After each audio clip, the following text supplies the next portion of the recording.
नमस्कार, मैं दुर्गेंद्र चौहान। स्वतंत्रता दिवस की पूर्व संध्या पर देश और दुनिया में रहने वाले के न्यूज़ के तमाम दर्शकों को बहुत बहुत शुभकामनाएं, बहुत बहुत प्रणाम। वोट चोरी के मुद्दे पर अब दलों का भेद भी खत्म हो गया है। कांग्रेस नेता राहुल गांधी के बाद बीजेपी ने भी विपक्ष के जो नेता हैं 6 बड़े, उनके निर्वाचन क्षेत्रों में वोट चोरी के गंभीर आरोप लगाए। और ये आरोप पूर्व केंद्रीय मंत्री अनुराग ठाकुर ने प्रेस कॉन्फ्रेंस करके गत दिनों लगाए। तो कांग्रेस ने आज पलटवार किया और पूछा कि अगर ऐसा है तब तो वोटर लिस्ट की इलेक्ट्रॉनिक कॉपी बीजेपी के पास उपलब्ध है, क्योंकि एक लोकसभा की एक विधानसभा सीट का जो डेटा है उसको निकालने में राहुल गांधी को 6 माह लग गए। उनकी टीम को मतलब कम से कम 6-7 मीटर ऊंचाई में जो उनको हार्ड कॉपियाँ दी गई थी वोटर लिस्ट की, उसको डिकोड करने में इतना समय लगा। लेकिन बीजेपी ने 6 दिन में ही 6 लोकसभा सीटों का डेटा सामने रख दिया। तो इसका मतलब कि जो डिजिटल वोटर लिस्ट है वो बीजेपी के पास है। तो कांग्रेस ने अपेक्षा की है, उनके जो राष्ट्रीय प्रवक्ता है पवन खेड़ा, उन्होंने प्रेस कॉन्फ्रेंस करके उन्होंने कहा है कि वो जो डिजिटल वोटर लिस्ट है वो बीजेपी के पास है। इससे साबित हो गया।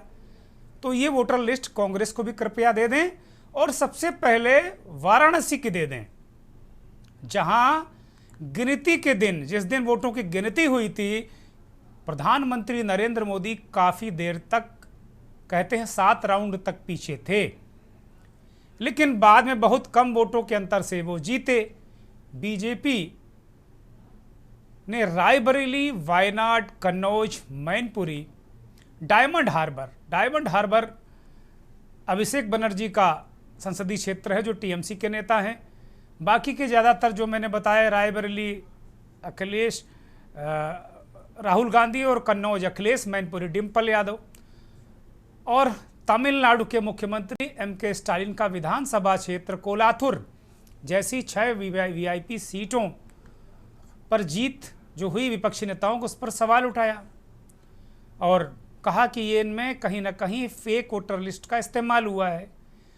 तो अब एक बात तो साफ हो गई कि बीजेपी की प्रेस कॉन्फ्रेंस के बाद चुनाव आयोग फंस गया है, और सीधी तौर पर फंस गया है, क्योंकि बीजेपी भी वही बात कर रही जो कांग्रेस कह रही थी।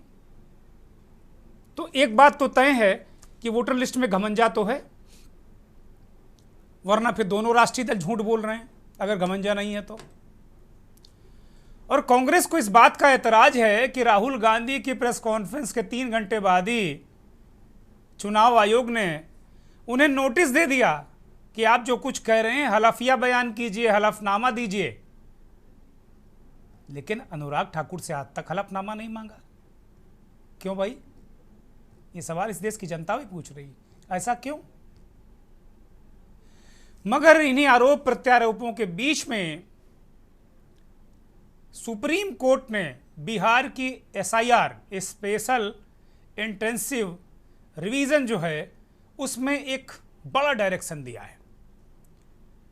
2 दिन पहले जब सुप्रीम कोर्ट में सुनवाई हुई थी तो चुनाव आयोग ने साफ तौर पर कह दिया था कि जिन 65 लाख लोगों के नाम काटे गए हैं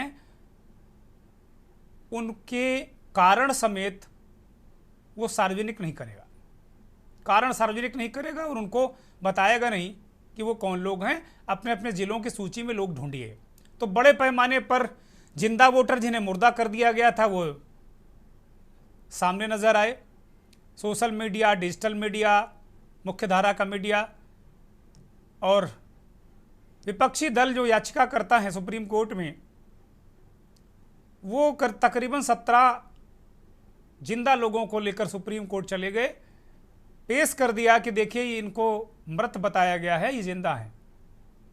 इसके बाद सुप्रीम कोर्ट ने इस मामले में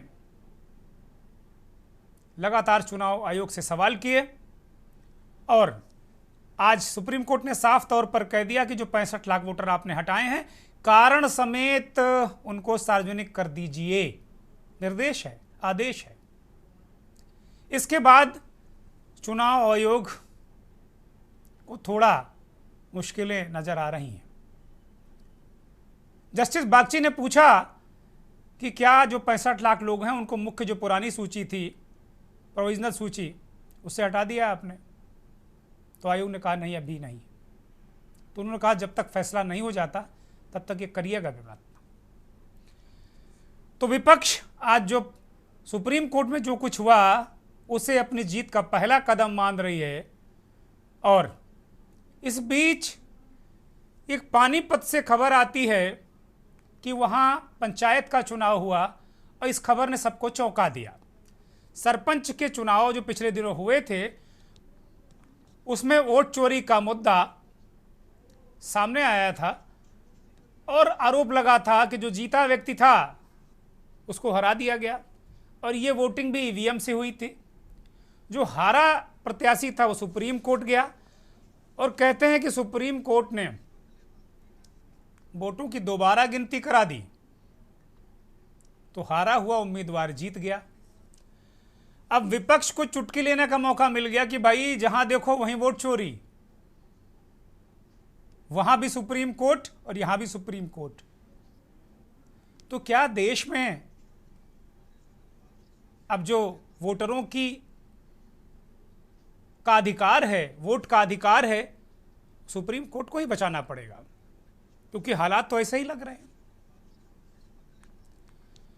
और कुल मिलाकर राजनीति करने वाले नेता अपनी राजनीति कर रहे हैं। 17 तारीख को राहुल गांधी नेता प्रतिपक्ष बिहार में वोटर अधिकार यात्रा लेकर जा रहे हैं। वो बिहार से पूरे बिहार में घूमेंगे और वोटर अधिकार यात्रा जिले जिले लेकर जाएंगे, मुद्दे को गर्म करेंगे। तो आज हम भी इसी पर विश्लेषण करेंगे कि आखिर भरोसा किस पर किया जाए भाई।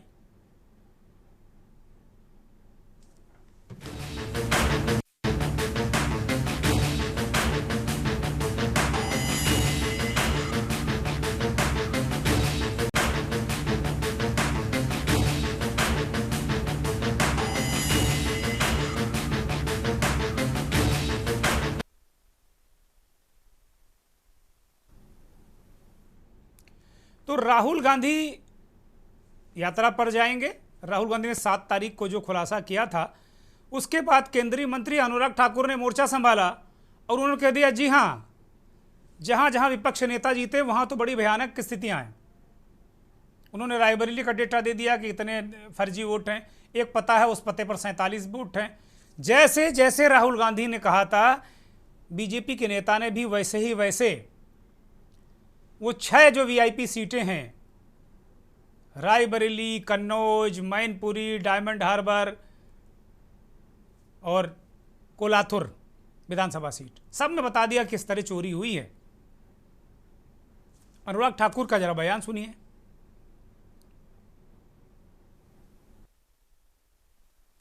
अब अगर मैं बात करूं अखिलेश जी की,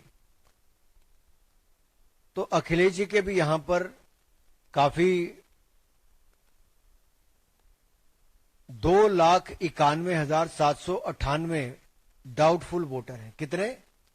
अखिलेश जी के यहां पे 2,91,798 डाउटफुल वोटर हैं। और अखिलेश जी चुनाव कितने वोट से जीते? 1,70,922 वोटों से। अब साहब इसमें देखिए बड़ी मजेदार बात। तो अनुराग ठाकुर कह रहे हैं कि 2 लाख समथिंग जो फर्जी वोटर हैं अखिलेश यादव के लोकसभा क्षेत्र में, और वो लगभग 2.25 लाख से जीते हैं। तो क्लियर है कि अगर वो नहीं होते तो वो फंस गए थे। इसी तरह वो सारे नेताओं के बारे में बात करते हैं। तो एक तो तय है कि इस देश में और पूरे देश में फेक वोटर का इस्तेमाल हुआ है। ये बात तो सार्वभौम सत्य हो गई, क्योंकि वही बात सत्ता पक्ष कह रहा है और वही बात विपक्ष कह रहा है कि भाई गड़बड़ तो है और गर्दन फंसी चुनाव आयोग की, क्योंकि ये काम उसका है। स्वच्छ और पारदर्शी चुनाव कराने का दम चुनाव आयोग भरता है, उसकी ड्यूटी भी है। तो पक्ष भी कह रहा है कि आपने चोरी की है और विपक्ष भी कह रहा है आपने चोरी की। चोरी किसके लिए की भाई? चुनाव आयोग, मशीनरी, जैसा विपक्ष कहता है कि सब कुछ जब सरकार की है तो विपक्ष ने कैसे चोरी कर ली? विपक्ष इसका मतलब बहुत शातिर और ताकतवर है। ये बड़ा सवाल है अपने आप में। पवन खेड़ा ने इसका जवाब दिया है आज और कई बड़े विचारणीय प्रश्न उठाए हैं। कांग्रेस के राष्ट्रीय प्रवक्ता। नंबर 2, अब आपके पास सारे आंकड़े आ ही चुके हैं, तो जनाब वाराणसी की पेन ड्राइव हम सब इंतजार कर रहे हैं। प्रियंका गांधी वाड्रा जी के लोकसभा क्षेत्र के लिए अनुराग ठाकुर जी हंसते हुए उछलते हुए बोलते, देखिए 93,000 फर्जी वोट। भाई थोड़ा सोच लेते बोलने से पहले, जीती कितने वोटों से है? 4,10,000 वोटों से जीती हैं। 93,000 फर्जी बता रहे हैं। मैं बता दूं आपको, बीजेपी को वहां 1 लाख वोट मिले, हम भी हैरान है कैसे मिल गए। कल उसका भी जवाब मिल गया, 93,000 फर्जी हैं।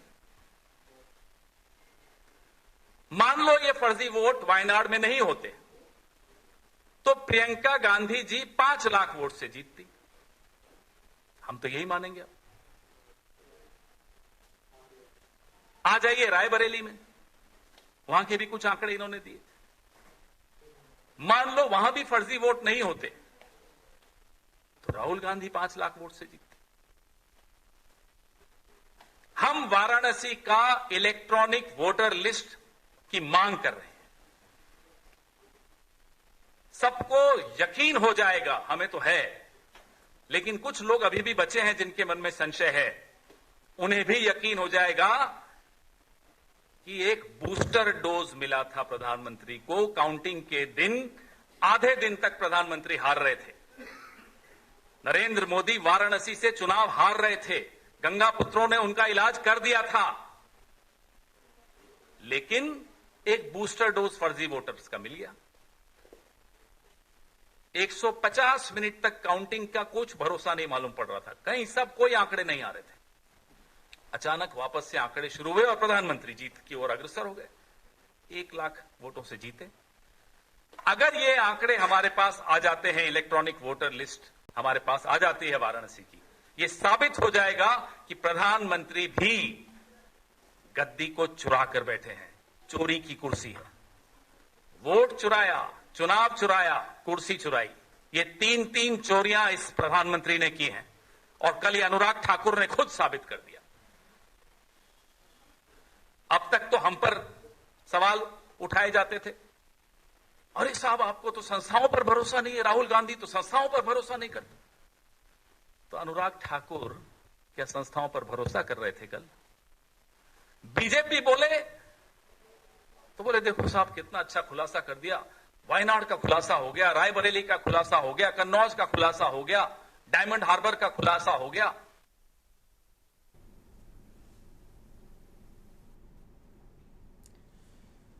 मामला तो फंस गया है भाई, इसमें कहीं कोई संदेह नहीं। भारतीय जनता पार्टी के लोग कहते थे कि भाई संविधान पे भरोसा नहीं, संवैधानिक संस्थाओं पे भरोसा नहीं, तो वही काम तो सत्ता पक्ष के लोगों ने भी किया। तो क्रेडिबिलिटी किसकी गिरी? क्रेडिबिलिटी गिरी चुनाव आयोग की। पक्ष भी कह रहा है, विपक्ष भी कह रहा है कि चोरी हुई है। तो आप क्या कर रहे थे जी? चुनाव आयोग क्या कर रहा था? उसके जिम्मेदार लोग क्या कर रहे थे? इस देश की जनता पूछेगी और पूछ रही है। तेजस्वी यादव आरजेडी के वरिष्ठ नेता प्रतिपक्ष बिहार विधानसभा, उन्होंने एक प्रेस कॉन्फ्रेंस की और कुछ मुद्दे रखे उन्होंने। और एसआईआर को लेकर के हम सभी विपक्षी दलों ने, सदन हो, पार्लियामेंट हो, विधानसभा हो, सड़क हो या बिहार भी बंद करने की बात आई, तो हम लोगों ने हर एक प्लेटफॉर्म पे, चाहे उच्चतम न्यायालय में भी लड़ाई लड़नी पड़ी हो, तो हम लोगों ने कोई कसर जो है लड़ाई लड़ने में नहीं छोड़ा। आज सुप्रीम कोर्ट में बहस के बाद कई दिनों से जो बहस चल रहा था, सुप्रीम कोर्ट का इंटरिम फैसला जो आया है, आज उस इंटरिम ऑर्डर में हम कह सकते हैं कि आज लोकतंत्र की जो है जीत हुई है। और जो फैसला सुप्रीम कोर्ट ने जो दिया है, जो हम लोग लगातार मांग करते रहे हैं एसआईआर के प्रोसेस को लेकर के, आज हमारी मांगों पर सुप्रीम कोर्ट ने जो है मोहर लगाने का काम किया है। इसके लिए हम सुप्रीम कोर्ट, उच्चतम न्यायालय को दिल से धन्यवाद देना चाहते हैं कि लोकतंत्र की रक्षा करते हुए सुप्रीम कोर्ट ने बेहद सही निर्णय जो है लिया है। हम लोग शुरू दिन से ही एसआईआर का विरोध नहीं कर रहे थे, बल्कि जो प्रक्रिया और जो चुनाव आयोग सारे डिटेल्स को छुपाने का काम कर रहा था, आज सुप्रीम कोर्ट में दूध का दूध और पानी का पानी सुप्रीम कोर्ट के आदेश के बाद हुआ।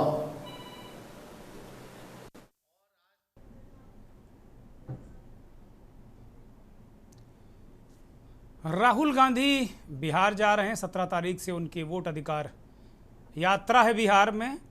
पूरे एसआईआर और पूरे वोट चोरी के मुद्दे को वो उठाएंगे। उन्होंने एक संदेश दिया है, वीडियो संदेश।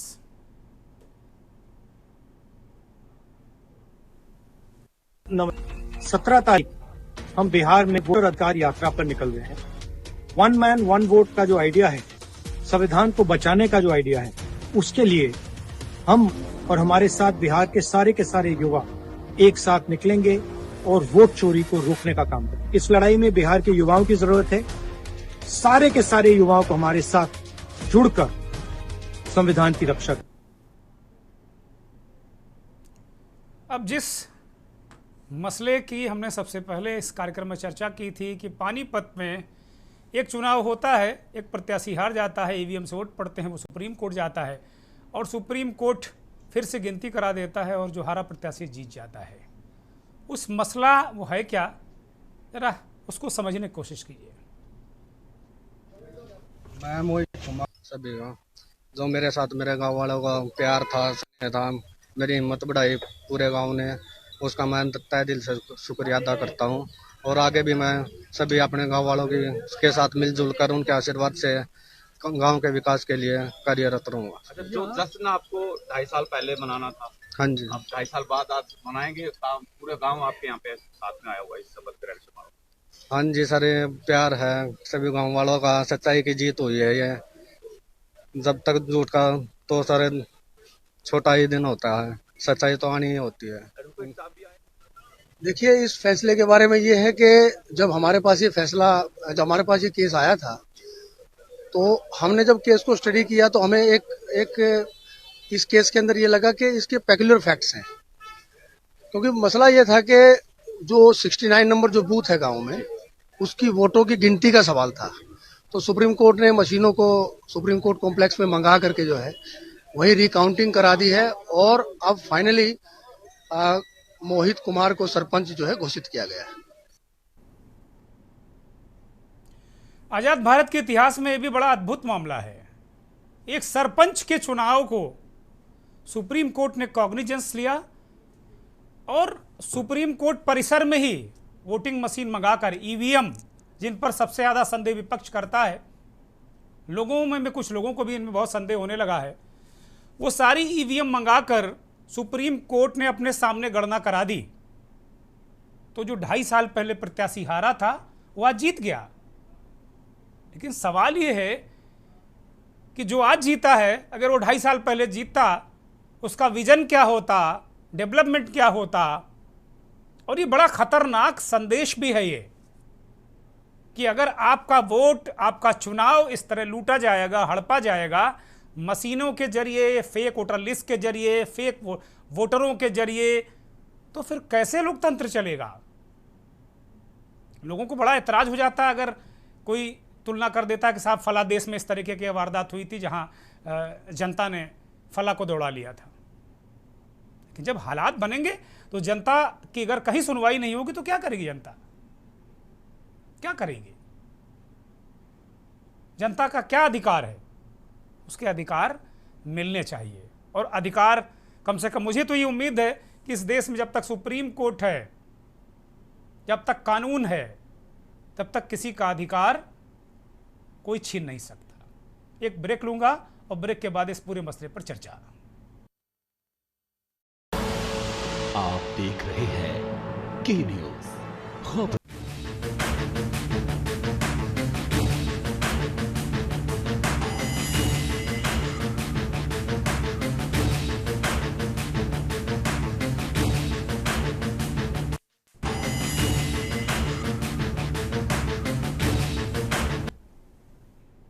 ब्रेक से लौट आए हैं और चर्चा कर रहे हैं सुप्रीम पारदर्शिता की। और ये हम क्यों कह रहे हैं? क्योंकि सुप्रीम कोर्ट ने आज साफ तौर पर कहा कि बिहार एसआईआर में जिन 65 लाख लोगों को मतदाता सूची से हटाया गया है, इलेक्शन कमीशन ने हटाया है, कारण समेत आयोग को निर्देश दिए हैं सुप्रीम कोर्ट ने कि कारण समेत स्पष्ट किया जाना चाहिए ताकि किसी भी नागरिक को पता हो कि उनका नाम क्यों ड्राफ्ट सूचियों में नहीं है। और दस्तावेजों का दायरा भी बढ़ाने की बात की और पूछा भी सवाल किया कि आधार कार्ड को क्यों नहीं स्वीकार कर सकते हैं। 7 की जगह 11 ऐसे विकल्प भी लोगों को दिए गए। इसे विपक्ष ने लोकतंत्र की जीत बताया है और कहा है कि इससे आम वोटर के अधिकारों का संरक्षण भी होगा। हमारे साथ एक विद्वान पैनल जुड़ चुका है। इस देश के जाने माने वरिष्ठ पत्रकार विश्लेषक महेंद्र सिंह हमें ज्वाइन कर चुके हैं। मनीष शर्मा राजनीतिक विश्लेषक के तौर पर अक्सर हमारे साथ बौद्धिक चर्चा में शामिल होते हैं, जुड़ चुके हैं। मुश्ताक आलम आरजेडी के नेता हैं, शैलेश सिंह कांग्रेस के वरिष्ठ नेता हैं, रूपेश कुमार झा भारतीय जनता पार्टी के वरिष्ठ नेता हमारे साथ जुड़ चुके हैं। सभी मेहमानों का बहुत बहुत स्वागत, बहुत धन्यवाद, बहुत आभार। नेता बीजेपी से ही मेरा पहला सवाल है रूपेश जी, अब तो ये तय हो गया कि चोरी तो हुई है। अब केवल राहुल गांधी झूठ नहीं बोल रहे हैं, बीजेपी भी झूठ बोल रही है, अगर झूठ ही बोल रहे हैं तो। क्योंकि बीजेपी ने भी कह दिया है कि इस देश की जो 6 वीआईपी सीटें हैं वहाँ वोट की चोरी हुई है, गलत वोटिंग है, गलत तरीके से वोट है। और गलत वोटों के दम पर राहुल गांधी, अखिलेश यादव, उनकी पत्नी अभिषेक बनर्जी और जो कोलाथुर सीट है वहाँ से स्टालिन साहब जीते हैं विधानसभा के, तो ये सब फर्जी वोटों से जीते हैं। तो एक बात तो बिल्कुल केंद्र बिंदु में है कि दलगत भावना से ऊपर उठकर कम से कम दोनों दल एक ही बात कह रहे हैं। और आपने जो कहा उससे तो चुनाव आयोग की गर्दन ही फंस गई अभिषेक भाई, रूपेश भाई। और आज जो सुप्रीम कोर्ट ने कहा है कि जो अभी तक चुनाव आयोग कह रहा था कि साहब हम कुछ सूची दे ही नहीं सकते, हमने क्यों हटाया, मेरी मर्जी, जाओ देखो, तो अब एक तरीके से चुनाव आयोग पर सुप्रीम नकेल पड़ गई है। तो इन स्थितियों को कैसे देखते हैं आप और आपकी पार्टी? रूपेश जी, सबसे पहले नमस्ते। और नमस्ते। तो के पूर्व संध्या पे सभी को बधाइयाँ। आप सभी को बहुत बहुत शुभकामनाएं, बहुत बहुत बधाई। सबसे बड़ी बात है वोट की चोरी की बात। मैं अपनी बात करता हूँ। मेरे घर में 32 वोटर थे, जिसमें 15 नामों को हटाया गया क्योंकि मेरी 4 बहनें हैं, उन लोगों का नाम हटा यहाँ से। इस बार की मैं बात बता रहा हूँ। तो ये वोट की चोरी क्यों? वो तो एक जगह से दूसरी जगह शिफ्ट किया गया। क्या ये वोट की चोरी है? क्या बहुत सारे लोग ऐसे भी घर में जो गुजर गए उनका नाम भी हटाया गया? क्या ये वोट की चोरी है?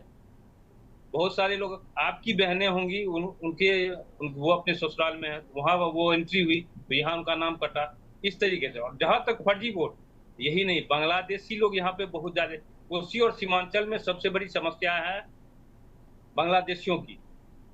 ऐसी कोई भी गली और मोहल्ले नहीं है जहाँ ये बांग्लादेशी और रोहिंग्या नहीं। ये सभी अपने आधार कार्ड बनवा चुके हैं। और वोटर पुनरीक्षण के 2003 की बात का मैं समर्थन करता हूं, क्योंकि इससे ही पता चलता वो लोग हैं या मतदाता सूची में नहीं है। विपक्ष की बात और सुप्रीम कोर्ट की बात जहां तक आती है, तो ये विपक्षों के साथ मिली हुई है। इस बात का में कोई दो राय नहीं जो सुप्रीम कोर्ट विपक्ष के साथ मिलकर काम कर रही है। ये क्या कह रहे हैं? ये डिफॉर्मेशन हो जाएगा। तनु दीक्षित बैठे हैं, आपको नोटिस भेज देंगे, सुप्रीम कोर्ट की तौहीन कर रहे हैं आप। जी नहीं सर, जो बात ये मतलब अगर वो आपके वो फैसला अगर आपके खिलाफ चला जाए तो वो विपक्ष से मिला हुआ है, विपक्ष के खिलाफ चला जाए तो सत्ता पक्ष मिला हुआ है। तो सुप्रीम कोर्ट और पत्रकार इस देश में क्या करें? सागर में डूब मरें, फांसी लगा लें, छत से कूद जाएं? इन नेताओं के लिए क्या करें बताओ भाई आप, बोलिए रुपेश झा। जी दुर्गेश जी, सबसे बड़ी बात है डूब मरने की बात नहीं है, सबसे बड़ी बात है क्या वोट की चोरी हुई है तो कैसे हुई है, आप ये बताएं। ये इस बात का सुप्रीम कोर्ट ने कहाँ कहा है कि वोट की चोरी हुई? सुप्रीम कोर्ट ने कहा जो आप छुपा रहे थे उसको सार्वजनिक कर दो, हर आदमी को जानने का हक है कि उसको क्यों हटाया गया है, सार्वजनिक कर दो। चुनाव आयोग क्या छिपा रहा था? दुर्गेश जी, मैं आऊंगा, मैं तनु जा रहा हूं, मैं आपके पास आ रहा हूं। बोलिए रुपेश, कंप्लीट करिए जल्दी से। सबसे बड़ी बात मैंने पहले भी बताया, क्या वोट का शिफ्ट, क्या लोग शिफ्ट नहीं करते हैं? क्या एक जगह से दूसरे जगह नहीं जाते हैं, नहीं जा रहे हैं? बहुत सारे घरों के लोग यहाँ पे हैं ही नहीं। मतदाता पुनरीक्षण में उनका नाम हटाया जा गया क्योंकि वो जैसे बहुत सारे बिहार के बहुत सारे लोग भाई इस चीज का कोई विरोध नहीं कर रहा, जो लोग अगेंस्ट हैं उसका कोई विरोध ही नहीं कर रहा। वो करें पारदर्शी तरीके से सामने रख दो। तेजस्वी यादव ने कहा हमें एसआईआर का हम कभी विरोध नहीं कर रहे थे, इसका जो तरीका है उसका हम विरोध कर रहे थे। जो कम समयावधि में आप कर रहे हैं, हड़बड़ी में गलत सलत कर रहे हैं, उसका हम विरोध कर रहे थे। इस बात को लेकर है। और जो उसका आपने जवाब ही नहीं दिया कि भाई राहुल गांधी प्रेस कॉन्फ्रेंस करते हैं और कहते हैं कि भाई प्रधानमंत्री जी की सीट भी चोरी के वोट से प्रधानमंत्री बने हैं, और उसके बाद आप लोग कहते हो, आप लोग की पार्टी कहती है कि राहुल गांधी संवैधानिक संस्थाओं को बदनाम कर रहे हैं। 6 दिन बाद आपकी पार्टी के नेता अनुराग ठाकुर प्रेस कॉन्फ्रेंस करते हैं, कहते हैं राहुल गांधी, अखिलेश यादव, डिंपल यादव, अभिषेक बनर्जी आदि आदि फर्जी वोटों से बने हैं। तो जो बात राहुल गांधी कह रहे हैं वही आप कह रहे हैं कि फर्जी वोटर तो हैं इस देश में जिनकी वजह से नेता जीत रहे हैं। तो आपने तो चुनाव आयोग को फंसा दिया, आपकी पार्टी ने। मेरी पार्टी ने। सबसे बड़ी बात है प्रधानमंत्री जी कितने वोट से जीतते हैं? 1,37,000 कुछ वोटों से जीते हैं। क्या 1,37,000 कुछ वोटों से जीते हैं? तो कितने फर्जी वोटर वहां पे हैं? वो तो कह रहे हैं बहुत सारे हैं ना। वाराणसी में कितने फर्जी वोटर हैं? इस बात वही तो कह रहे हैं कि अरे भाई वाराणसी को तो वो कह रहे हैं हमको पेन ड्राइव दे दो भाई, तब हम बताएंगे कितने फर्जी हैं। वो कह रहे हैं कि जब राहुल गांधी को 6 महीने लग गए एक विधानसभा की सीट निकालने में, और अनुराग ठाकुर ने 6 दिन में 6 सीटें का डिटेल पता कर लिया, तो वो कह रहे हैं इसका मतलब बीजेपी के पास डिजिटल वोटर लिस्ट है और हमको वाराणसी की केवल दे दो तो हम बता देंगे प्रधानमंत्री कितने चोरी के वोटों से बने हैं। वो कह रहे हैं, आज प्रेस कॉन्फ्रेंस की कांग्रेस ने। आरोप लगाना ये विपक्षों का काम ही है, आरोप लगाना। इस सत्यता से परे नहीं है जो माननीय नरेंद्र मोदी जी आज भारत के सबसे चर्चित और बड़े नेता है। ये तो सभी लोग मानते हैं कि सबसे बड़े और चर्चित नेता है। तनु दीक्षित के पास जाएंगे, सुप्रीम कोर्ट के वकील हैं। तनु दीक्षित, एक तो अब ये भी बहुत दिक्कत हो गई है कि अब अगर हमें कोई चीज सूट नहीं कर रही, पक्ष हो विपक्ष हो, तो फिर वो सुप्रीम कोर्ट को भी कटघरे में खड़ा कर देंगे, और पत्रकार को तो तुरंत एजेंडा और दलाल और पता नहीं क्या क्या कह देते हैं लोग। देखिए, सबसे पहले ये जो जानकारी का अभाव है वो बहुत स्पष्ट दिखता है। सबसे पहले जानकारी हो कि जो स्पेशल इंटेंसिव रिपोर्ट थी उसके अंदर लगभग 65 लाख मतदाताओं को सूची से बाहर किया गया। तो आखिर आज सुप्रीम कोर्ट का जो आदेश है वो महत्वपूर्ण इसलिए होता है कि जो प्रक्रिया है जिसमें 65 लाख वोटर्स बाहर किए गए हैं वो पारदर्शी प्रक्रिया हो, ताकि हर व्यक्ति जान सके कि उसको किस लिए बाहर किया गया, उसकी मृत्यु के कारण, उसके जगह बदलने के कारण या अन्य किसी कारण से मतदाताओं को अगर गलत हटाया गया है तो ऐसी स्थिति में वे आवेदन कर सकते हैं और उनका पुनर्आवेदन स्वीकार करके फॉर्म 6 जिसे हम बोलते हैं उसको भर करके दोबारा से उनका मतदाता पत्र बने और उनको हक मिले बिहार के जो आगामी चुनाव है उसके अंदर वोट डालने का। साथ ही साथ जो ईसीआई की, इलेक्शन कमीशन ऑफ इंडिया की जो चुनावी प्रक्रिया है उस पर भरोसा बने रहे, ये बहुत महत्वपूर्ण है सुप्रीम कोर्ट के लिए। देखिए, ये जो ऑर्डर आया है ये कुल मिलाकर सुनिश्चित करता है दुर्गेन जी ऐसे नागरिकों को कि ताकि वो भविष्य में ये जो बिहार के लिए जो ये ऑर्डर दिया है ये पूरे देश के लिए एक मिसाल, प्रेसिडेंट बन सकता है। जी ये जानना बेहद जरूरी सभी के लिए। इसमें मिसगाइड होने की कोई आवश्यकता मुझे नजर नहीं आती। मुझे नहीं लगता है कि इसके अंदर सुप्रीम कोर्ट ने कुछ भी बातों को गलत तरीके से रखा है। साथ ही साथ एक बेहद अगर हम इसकी बात करें तो देखिए, जिला स्तर पे सुप्रीम कोर्ट ने 4 प्रमुख बिंदु में इस ऑर्डर को समझाता हूं कि जिला स्तर पे वेबसाइट पर लिस्ट प्रकाशित की जानी चाहिए। यानी ऐसा नहीं है कि अगर वो पूरे 65 लाख की जानकारी है तो कोई एक ही, वो जिला स्तरीय होगी।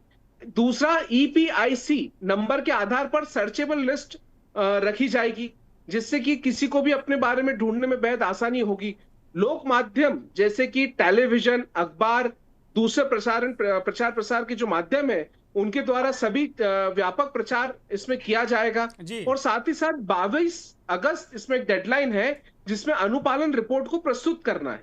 तो कुल मिलाकर ये आदेश जो है, ये जनता का लोकतंत्र पर भरोसा बनाए रखने के लिए, इलेक्शन कमीशन ऑफ इंडिया पे भरोसा बनाए रखने के लिए, और जो वंचित 65 लाख वोटर्स हैं उनके असल कारण बाहर आ सके, और वो अगर पुनर्मतदान करने के लिए अगर उसमें सक्षम होंगे तो फॉर्म 6 भर करके वे वापस से पुनर्आवेदन कर सकते हैं। जी, बहुत बड़ी संख्या में ये कहा गया था कि बहुत सारे लोग जो जिंदा हैं लेकिन उनको मुर्दा बना दिया गया। शैलेश सिंह, भारतीय जनता पार्टी के नेता, ने तो कहा कि भाई आप लोग ही सुप्रीम कोर्ट से मिले हुए हैं या सुप्रीम कोर्ट आपसे मिला है, तो गजबे मामला है। और जब कभी आप लोगों के फेवर में चीजें नहीं होती तो आप कहते हो कि भाई अब कोर्ट भी कंप्रोमाइज होने लगा है। तो भाई कहाँ चला जाए ये कोर्ट, ये पत्रकार, ये कहाँ जाएं? या तो इनको डंडा लेके आप लोग निकाल दो इस देश से और चलाओ देश अपने आप आराम से। ईदी अमीन का युगांडा बना दो इसे, राजनेता मिलके, और जैसे मनो वैसे चलाओ, तानाशाही करो। आप, बीजेपी, जितने भी दल मिलकर हमें मनीष शर्मा को, तनु दीक्षित को, महेंद्र सिंह को निकाल दो इस देश से, चलाओ। बीजेपी यह चाहती ही है कि देश की जो सामाजिक संस्था और देश के जो पत्रकार हैं, देश का जो चौथा स्तंभ है, उसे किस तरह से बदनाम किया जाए। ये तो बीजेपी का एजेंडा ही है। वो तो चाहते ही हैं कि उन पे उंगली उठाने वाला कोई ना रहे, ना पत्रकार रहे, ना चुनाव आयोग रहे, ना सुप्रीम कोर्ट रहे, और इसका एजेंडा उन्होंने ढूंढ लिया है। तो अभी तो पहले ये साबित हो गया, बीजेपी ने खुद कहा कि इलेक्शन कमीशन चोर है। वोट चोरी का मसला तो वो खुद ही उठा रहे हैं। जो पहले राहुल गांधी उठाए तो वो गलत हो गया, सब लोगों ने पुरजोर विरोध किया। फिर अनुराग ठाकुर आए और उन्होंने साबित किया कि भाई वोट तो चोरी हो रही है, और वोट चोरी हुई है, इतना इतना फर्जी वोटर वहां भी है, उनके क्षेत्र में भी है। जो पहले वो नहीं मान रहे थे, इलेक्शन कमीशन बयान देने नहीं आता था, मगर बीजेपी के नेता सबसे पहले आगे आते थे कि भाई ऐसा चोरी नहीं हो रहा है। मगर खुद अनुराग ठाकुर आकर के कह रहे हैं कि भाई ये वीआईपी सीट है, विपक्ष का ये वीआईपी सीट है, और खुद से वो चोरी उन्होंने प्रूफ किया है। अब आते हैं सुप्रीम कोर्ट के। जिस तरह से योगेंद्र यादव ने अपनी बातों को रखा और सुप्रीम कोर्ट के जजों ने उनकी बात सुनी, उन्होंने ये तय बताया कि भाई आपने 15 लोग मांगे थे, मैं 17 लोगों को प्रोड्यूस कर रहा हूं कि ये जिंदा है, और जिंदा होते हुए भी इनको मरा साबित कर दिया गया है। इस तरह से जाकर के जो भी लोग हैं वो बाहर हो रहे हैं। चुनाव आयोग का सबसे बड़ा काम क्या था फर्जी तरीके का, कि 25 तारीख को अगर नवंबर में बिहार में सरकार बननी है तो 25 सितंबर को पहला वोटिंग होना है, पहला मतलब नॉमिनेशन होना है। अब चुनाव आयोग क्या कहता है कि भाई 23 तारीख तक आपका डेडलाइन है, जो वोटर लिस्ट आएगा, पहला वोटर लिस्ट जो आएगा वो 23 तारीख तक आएगा। 25 तारीख को आप नॉमिनेशन करने जाते हैं, विपक्ष के जो भी उम्मीदवार हैं उस अगर वोटर लिस्ट से बाहर हो जाते हैं तो पहले तो वो नागरिकता खत्म हो जाती है उनके। अब वो चुनाव में अपना पार्टिसिपेशन लेगा कैसे? तो 23 तारीख का 2 दिन में फिर उनको मेल करेंगे जिला स्तरीय पे, फिर जाकर के वो दिल्ली चुनाव आयोग को रिपोर्ट होगा, फिर वहां से नाम जुड़ेगा, तो 25 तारीख का नॉमिनेशन तो वो कर नहीं सकते हैं। तो जो विपक्ष को किस तरह से पूरी तरह से बाहर किया जाए, किस तरह से नेस्तो नाबूद किया जाए, बिहार में यह दिख रहा था कि विपक्ष आ रही है, सत्ता पक्ष जा रहे हैं, बुरी तरीके से हार रही थी, उसको कैसे रोका जाए, कैसे विपक्ष के जो मजबूत उम्मीदवार हैं उसको कैसे रोका जाए और कैसे फेज वाइज उनको तंग किया जाए, इसकी पूरी व्यवस्था उन्होंने कर रखी थी। मगर जाकर के जब पूरा विपक्ष इकट्ठा हुआ और अपनी बात सुप्रीम कोर्ट के सामने रखी, और सबसे आसान तो कर दिया बीजेपी वालों ने, खुद ये दिखा दिया कि हाँ भाई फर्जी वोटर है, इलेक्शन कमीशन फर्जीवाड़ा कर रहा है, जब विपक्ष के सांसदों और विधायकों के लिए फर्जीवाड़ा कर रहा है तो सत्ता पक्ष के लिए भी कर रहा है। कुल मिलाकर चुनाव आयोग को कटघरे में ही खड़ा कर दिया खुद विपक्ष बीजेपी वालों ने। तो ये तो बहुत ही अच्छा रहा और सुप्रीम कोर्ट के लिए ये बहुत ही आसान कर दिया उन लोगों ने। ये मसला काफी टेढ़ा फंस गया है, आयोग के गले के लिए हड्डी बन रहा है, मुझे ऐसा लगता है। महेंद्र सिंह बताएंगे, महेंद्र सिंह की तरफ। सबसे अच्छी बात, एक लास्ट बात थी कि सबसे अच्छी बात है कि पूर्व चुनाव आयुक्त राजीव कुमार अब देश छोड़कर चले गए हैं। सबसे बड़ी बात है कि वो माल्टा में घर ले लिए हैं और वो जाकर के लिम्बोर्गिनी कार खरीद चुके हैं। एक आईएएस, कहां से आप लोग खबरें ले आते हैं भाई?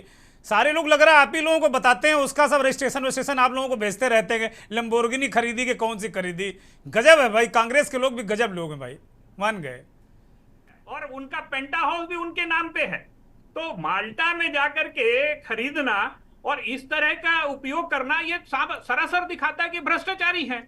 ये सिद्ध करता है कि आखिर इतनी प्रॉपर्टी उनके पास आई कहां। ठीक है, इसकी जांच इस देश का तंत्र है, प्रधानमंत्री हैं, गृह मंत्री, वो कराएंगे। ईडी उनके घर भी जाएगी, वहां भी चिंता मत करो आप, ईडी जाएगी। महेंद्र सिंह, मैं आपकी तरफ आ रहा हूं। ये बड़ा विचारणीय बिंदु है। एक तो जो पिछली सुनवाई में सुप्रीम कोर्ट में कह दिया था आयोग ने कि मैं 65 लाख लोगों का कोई भी विवरण देने को तैयार नहीं हूं। हम लोगों ने यहीं पर चर्चा की थी इस बात की, और आज जिस तरीके से सुप्रीम कोर्ट ने कहा है उसे देना पड़ेगा, जिलों की वेबसाइट पर डालना पड़ेगा। तनु दीक्षित ने पूरा विवरण विस्तार से हमारे दर्शकों को बताया है। इसको तेजस्वी यादव ने प्रेस कॉन्फ्रेंस करके विपक्ष की जीत बता दी, लोकतंत्र की जीत बता दी। वहीं अनुराग ठाकुर की प्रेस कॉन्फ्रेंस के बाद यह तो साबित हो गया कि इस देश में फर्जी वोटों से नेता बनते हैं, क्योंकि वही बात पक्ष कह रहा है, वही बात विपक्ष कह रहा है। अब फंसा चुनाव आयोग। महेंद्र सिंह जी बिल्कुल, और चुनाव आयोग इसलिए फंसा क्योंकि चुनाव आयोग जिस तरीके से संवैधानिक संस्था होने के बावजूद वो ट्रांसपेरेंट दिख नहीं रहा था, और इसी वजह से फंसा। और इसीलिए कहा जाता है कि भाई आप संवैधानिक हक है आपके पास, आप संवैधानिक संस्था है, तो थोड़ा निष्पक्ष होकर काम कर लीजिए, क्योंकि सगा आपका कोई नहीं होने वाला। जब आप फंसोगे तो ना सत्ता बचाएगी आपको, ना विपक्ष बचाएगा आपको। वही हाल हुआ चुनाव आयोग का। अब आप देखिए, चुनाव आयोग ने जितने तर्क दिए थे उन सबको एक एक करके सुप्रीम कोर्ट ने खारिज कर दिया। पहला कि आधार कार्ड हम रेजिडेंस और आईडी के लिए नहीं मानेंगे। स्पष्ट तौर पर जस्टिस बागची ने कहा कि ये आधार कार्ड, रेजिडेंस और आपकी आइडेंटिटी के लिए ये पुख्ता सबूत के तौर पर माना जाएगा ये कार्ड।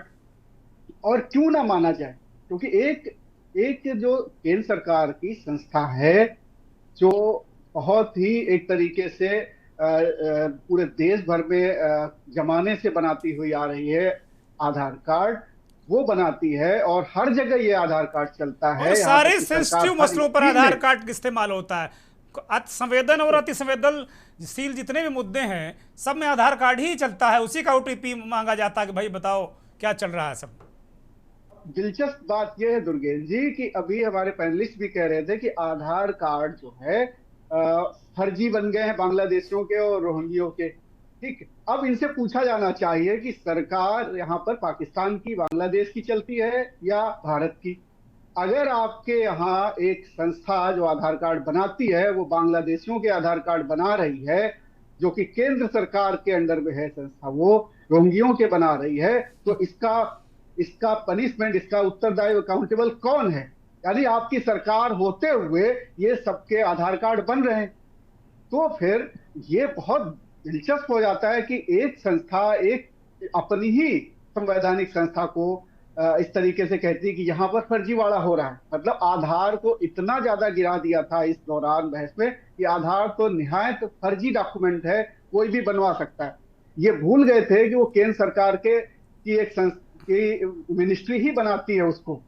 तो आप सवाल किस पे, खुद पे ही सवाल उठा रहे थे। तो ये भी बड़ा। दूसरा मैं एक पॉइंट आउट करना चाहूंगा कि जिस तरीके से आज दोनों जजेस ने बहुत महत्वपूर्ण बात कही। उन्होंने कहा कि राइट टू नो, ये अधिकार आप छीन नहीं सकते। ये अधिकार है वोटर्स का कि वो जाने कि उसका डिलीशन किस तरह किया गया, क्या कारण है। और उसके अलावा उन्होंने कहा कि बीएलओ और पॉलिटिकल एजेंट्स के विल और कन्वीनियंस के आधार पर ये तय नहीं होगा कि वो उसमें रहेगा, उसका वोट रहेगा या कट जाएगा। मैं कहा उसका अपना राइट है, इंडिपेंडेंट राइट है, और उसकी सहूलियत के लिए इन लोगों को काम करना पड़ेगा, ना कि अपनी सहूलियत देखते हुए इस तरीके से काम करें।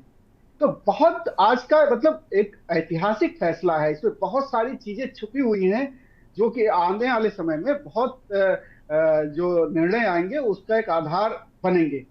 तो बहुत सारी जैसे कहा कि भाई आप कैसे मान लेते हैं आप 22 लाख लोगों को कि वो कहीं दूसरी जगह मूव हो गए या कहीं कुछ एड्रेस बदल गया उनका, तो उनका आप या इलिटरेट हैं तो उनके दोस्त, उनके परिवार के सदस्य, पड़ोसी बताना तो पड़ेगा ना आपको।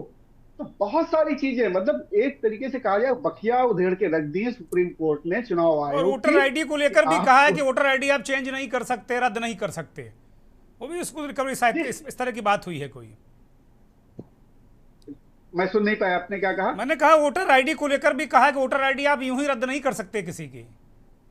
जी बिल्कुल, वही उन्होंने कहा कि आपको बाकायदे, आप ऐसा नहीं कि आप मनमर्जी से आप कर सकते, उसको आपको कारण बताना पड़ेगा और बाकायदे आपको पूरी जांच करनी पड़ेगी। और जो आपने, इसीलिए उन्होंने कहा कि बूथ लेवल पे आपको ये प्रिंट आउट चिपकाने पड़ेंगे वहां के ऑफिसेज में जो पंचायत भवन है, जिससे एक एक आदमी के बारे में जानकारी ये मिल सके। तो ये बहुत बड़ी बात है। अब आप सोचिए 800, 900, 1000 वोटर्स पे एक बीएलओ होता है, यानी कि बहुत ज्यादा नहीं होता। एक गांव के वोटर्स को एक बीएलओ को संभालना होता है।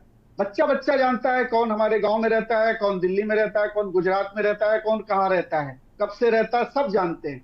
बावजूद इसके नाम हट जाते हैं, नाम जुड़ जाते हैं। कि हम सब जानते हैं कि हर जगह इस तरीके की प्रक्रिया होती है, अपने पक्ष के लोगों के नाम जुड़वा लिए जाते हैं, विपक्षियों के नाम कटवा दिए जाते हैं। ठीक है। और फिर वही प्रक्रिया चुनाव के समय तक, बस 10 सेकंड, चुनाव के समय आपको समय ही नहीं मिलता है कि आप अपनी वोटर लिस्ट में अपना नाम जुड़वा सके, जो योगेंद्र यादव ने पॉइंट आउट किया था सुप्रीम कोर्ट में। यही साजिश है। ठीक है, मनीष शर्मा की तरफ मैं रुख करूंगा। मनीष शर्मा, इस सब के बीच एक पानीपत का फैसला भी खूब चर्चा में है, और जो सरकार का आलोचक मीडिया है, सरकार के आलोचक टिप्पणीकार हैं, वो खूब चटकारे ले रहे हैं। एक सरपंच का चुनाव जो हुआ था वो भी बता रहे हैं ईवीएम से हुआ था, और 2.5 साल पहले वो चुनाव हुआ था, और उसमें जो उम्मीदवार जीता था दूसरे को शक था कि ईवीएम में हेराफेरी की गई है। एक सरपंच का युवा उम्मीदवार, मुश्किल से 28-30 साल का होगा, 32 साल का होगा, वो सुप्रीम कोर्ट गया, 2.5 साल अपनी लड़ाई लड़ी। सुप्रीम कोर्ट ने सारी ईवीएम अपने परिसर में मंगा ली और फिर से वोट गिनवा दिए। आज वही जीत गया जो हार गया था। ये क्या संदेश देता है इस देश में? नहीं, अभी देखिए, एक तो आज बहुत क्लियर हो गया अनुराग ठाकुर के प्रेस वार्ता के बाद, और सुप्रीम कोर्ट द्वारा आधा दर्जन से ज्यादा चुनाव आयोग की विसंगतियों को सामने ला करके, आप देखे होंगे हर मसले पर सुप्रीम कोर्ट ने भी टोका है। आज अनुराग ठाकुर ने भी कहा है कि कम से कम आधा दर्जन जगहों पे वोट चोरी हुई है, तो एक तो सरकार ने स्वीकार कर लिया है। दूसरा, सुप्रीम कोर्ट बार बार कह रहा है कि आप ये क्यों नहीं मान रहे हैं, आप ये क्यों नहीं मान रहे हैं, आप आधार कार्ड क्यों नहीं मान रहे हैं, आप वोटर कार्ड क्यों नहीं मान रहे हैं, आप ये चुनावी वर्ष में ये विचलन क्यों कर रहे हैं। वो कह रहे हैं चुनावी वर्ष में ये एसआईआर क्यों कर रहे हैं, ये भी कह रहे हैं। सुप्रीम कोर्ट ये भी कह रहा है कि आप 65 लाख लोगों को बाहर कर दिए हैं, तो उनको बूथ वाइज आप बता क्यों नहीं रहे हैं कि क्यों, कौन उसका कारण सहित कि मृत क्यों पाया गया, बाहर क्यों, कौन बाहर चला गया, कौन क्या हो गया है। तो दर्जन भर विसंगतियां सुप्रीम कोर्ट ने भी देखी, और विपक्ष जिस सवाल को उठा रहा था आज बीजेपी ने भी उठा दिया। मैं तो थोड़ा दूसरे एंगल से बात करना चाहता हूं कि सुप्रीम कोर्ट जो है, चूंकि एसआईआर जो 2003 में भी एसआईआर नहीं हुआ था, ये बात कभी एसआईआर नहीं हुआ हिंदुस्तान के इतिहास में, मुल्क के इतिहास में कभी एसआईआर नहीं हुआ है। 2003 में भी लोगों ने अपनी कोई दस्तावेज नहीं मांगा गया उनसे। 2003 में जो 20 साल पहले बताया गया है, वहां भी लोगों ने अपनी दर्ज कर दी अपनी नागरिकता, उसमें लिख दिया, बस केवल दस्तावेज पहली बार मांगा जा रहा है। तो मैं तो थोड़ा चकित हूं कि इस पूरे मामले, इतनी विसंगतियों को देखने के बावजूद और बीजेपी के खुद स्वीकार करने के बावजूद सुप्रीम कोर्ट एसआईआर को रद्द क्यों नहीं कर रहा। मेरा सवाल तो दूसरी है। मैं जहां खड़ा हूं कि आधा दर्जन से ज्यादा विसंगतियां और हर चीज सुप्रीम कोर्ट जो बोल रहा है उसके बाद ही चुनाव आयोग कर रहा है। अभी बोला है, आज उसने बोला है कि भाई आप 65 लाख क्यों नहीं डाल रहे हैं लोगों को, आप वेबसाइट पे क्यों नहीं डाल रहे हैं? वो पहले नहीं तैयार थे। आधार कार्ड को क्यों नहीं मार रहे? वो पहले नहीं तैयार थे। सुप्रीम कोर्ट ने पूछा कि ये इसी साल क्यों जरूरी था, चुनावी वर्ष में क्यों जरूरी था? ये सवाल भी उसको उनके पास कोई जवाब नहीं है। सुप्रीम कोर्ट ने पूछा कि भाई ये जो समरी रिवीजन था उसमें 65 लाख क्यों नहीं आए? ये भी जवाब नहीं था उनके पास। सुप्रीम कोर्ट ने पूछा कि 2.5 करोड़ लोग अभी भी उनको दस्तावेज जमा करना है। आज का अगर आप सुनवाई सुनेंगे 2.5 करोड़, सुप्रीम कोर्ट ने बोला कि इतने कम समय में ये 2.5 करोड़ लोग कैसे, 2 करोड़ लोग कैसे अपना जमा करेंगे? इतनी सारी विसंगतियों के बाद और भाजपा के जरिए स्वीकार करने के बावजूद, और मैं तो ये इस पे चकित हूं। अभी मैं आज देख रहा था तेजस्वी यादव का बयान, मैं उससे सहमत नहीं हूं। तेजस्वी यादव ने कहा कि मैं एसआईआर से सहमत हूं। एसआईआर, ये सुप्रीम कोर्ट भी कह रहा है कि चुनावी वर्ष में विचलन है। आप बागची का वो आप देखिएगा बयान मैं बोल रहा हूं, सुप्रीम कोर्ट के जो उस पीठ के जो अध्यक्ष हैं बागची साहब, वो बोल रहे हैं कि इस चुनावी वर्ष में इस तरह का एसआईआर करना एक विचलन नहीं है क्या? विचलन बोल रहे हैं, विचलन नहीं है क्या जी? तो उस समय मेरा मानना है कि दो विपक्ष को भी, अगर ये विपक्ष का कोई नेता कह रहा है कि ये एसआईआर के हम पक्ष में हैं, तो मैं समझता हूं कि एसआईआर ही अपने आप में फ्रॉड है, एक बड़ा जाल है, एक बड़ा फ्रॉड है। सुप्रीम कोर्ट उसको क्यों स्वीकार कर रहा है, ये बात भी हमको लगता है कि सुप्रीम कोर्ट को इसको रद्द करना चाहिए। सवाल यहां पे। ठीक है, मुश्ताक आलम साहब आरजेडी के वरिष्ठ नेता हमारे साथ जुड़े। मुश्ताक आलम साहब, एक तो पहला जवाब ये कि मनीष कह रहे हैं कि जब कोर्ट कह रहा है विचलन है, तेजस्वी यादव कह रहे हैं नहीं हम एसआईआर के विरोध में नहीं हैं, हम तो उसकी टाइमिंग को लेकर, इसको लेकर, उसको लेकर। विपक्ष कंफ्यूज है क्या मुश्ताक आलम साहब? सर सबसे पहले नमस्कार और 15 अगस्त आपको नमस्कार, बहुत बहुत शुभकामनाएं। कंफ्यूज नहीं है सर जी। विपक्ष अगर निर्वाचन आयोग को ये गुजारिश करे कि निर्वाचन आयोग अपनी काम करे एसआईआर में, लेकिन एसआईआर में मतलब ये नहीं है कि एसआईआर में आप 65 लाख लोगों का नाम बंद कर दीजिएगा। हम तो चाह रहे हैं कि जो जिंदा को आपने मुर्दा किया, जो मुर्दा को आपने जिंदा किया, वो निष्पक्ष हो। हम निर्वाचन आयोग के खिलाफ नहीं हैं। निर्वाचन आयोग पक्षपात से ऊपर उठकर करके जो काम करे तो निर्वाचन आयोग को हम बधाई देंगे। जहां तक रहा विपक्ष का, विपक्ष अगर हाँ भी कहे और निर्वाचन आयोग का गुणगान भी गाए, तब भी विपक्ष को ये लोग एक नजरिया से नहीं देखा जाता है। जैसे सर ईपिक नंबर आदरणीय तेजस्वी यादव जो भारत के भविष्य हैं, उनका 2 नंबर आ गया तो उनको इमीडिएट नोटिस किया गया। वही जो डिप्टी सीएम जो बिहार के हैं, उनको 3 दिन बाद नोटिस किया गया। ये पक्षपात निर्वाचन आयोग का नहीं है तो और क्या है? आप इससे समझ सकते हैं कि निर्वाचन आयोग एक पक्षीय सरकार का बन करके लोगों को परेशान करने का काम कर रहा है। और मैं सर्वोच्च न्यायालय से यह गुजारिश करूंगा कि हर एक आदमी गांव का, जैसे कहा फॉर्म नंबर 6, फॉर्म 7 भर करके दे और निर्वाचन आयोग उनका कर देगा। जहां तक निर्वाचन आयोग, उस दिन डॉक्टर अमीन साहब ने बताया कि हमारा 4 लाख लोग काम कर रहे हैं बिहार में निर्वाचन से संबंधित। इसके बावजूद भी 17 आदमी को सुप्रीम कोर्ट में हिंदुस्तान के वरिष्ठ वकील द्वारा रखा गया और इसके बावजूद भी सरे प्रमाण साक्षर देने के बावजूद भी ये कहा जाए कि हम नहीं मानते हैं। तो ऐसी परिस्थिति में निर्वाचन आयोग और किसकी सुन सकती है?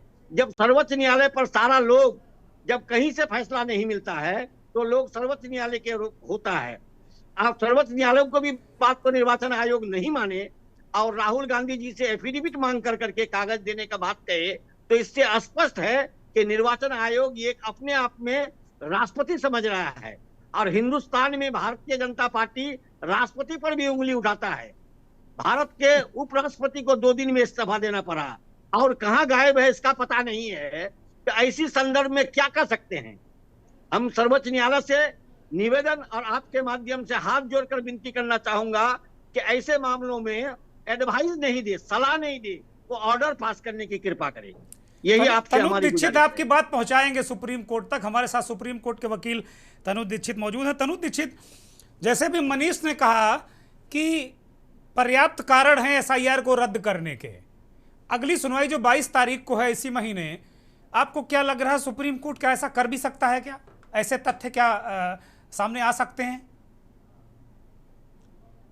दुर्गेन जी, ऐसे मामलों में जो सुप्रीम कोर्ट है वो केवल इलेक्शन कमीशन ऑफ इंडिया की जो प्रोसेस है और जिस प्रोसेस के माध्यम से बिहार में आगामी चुनाव के लिए जो 65 लाख मतदाताओं की को सूची से बाहर किया गया है, केवल उसकी पारदर्शिता के लिए ये स्पेशल इंटेंसिव रिपोर्ट का अनुमोदन करने के लिए कहा गया है। खास करके सारी पारदर्शिता बनी रहे इसलिए डिजिटल ऑनलाइन डाटा साझा करने के लिए कहा गया है।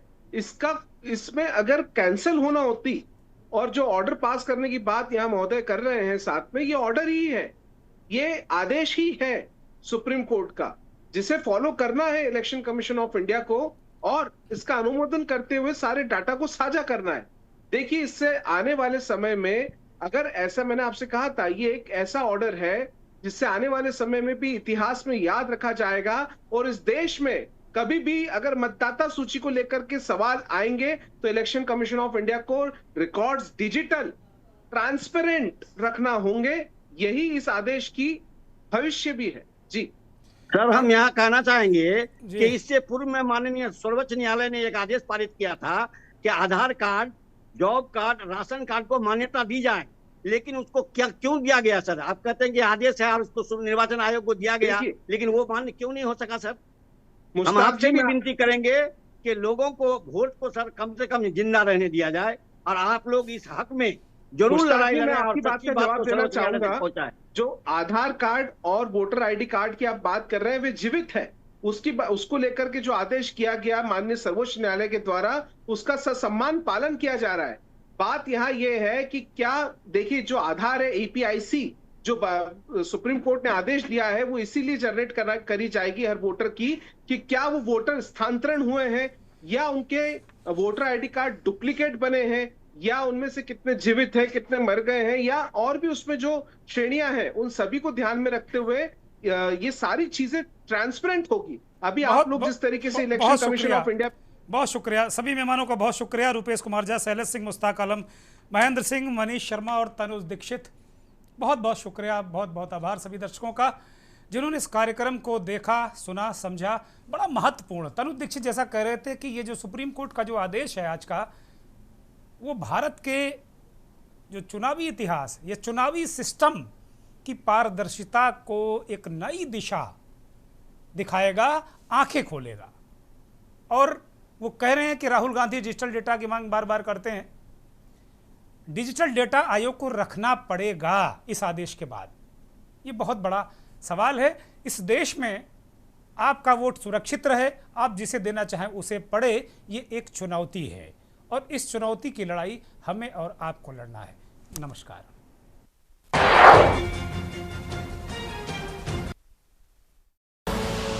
आप देख रहे हैं के न्यूज़, खबरों का सारथी।